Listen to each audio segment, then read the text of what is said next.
আজকে রেসিপি বেগুন দিয়ে ট্যাংরা মাছের ঝোল। এইটা একে একে মাছ আর কি সবজি লাগবে সেগুলো। এখন মাছকে লবণ হলুদ দিয়ে চাকানাকা করে তো নিজের বাড়ির শাক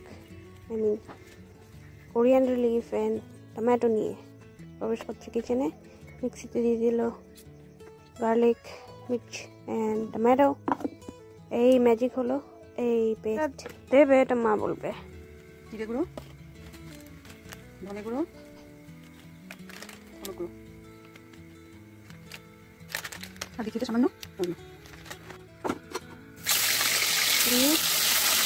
এই সাইড করে মাছগুলো ভেজে নেবে কানাকা করে। এটাও ভেজে হয়ে গেল।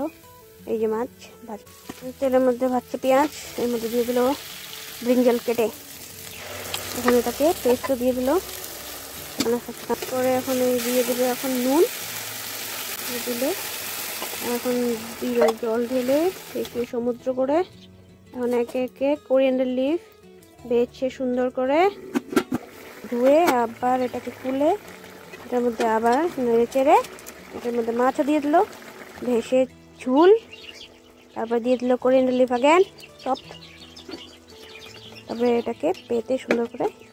এই যে ফাইনাল। লাইক কমেন্ট শেয়ার করে দেবে। আজকের জন্য বাই।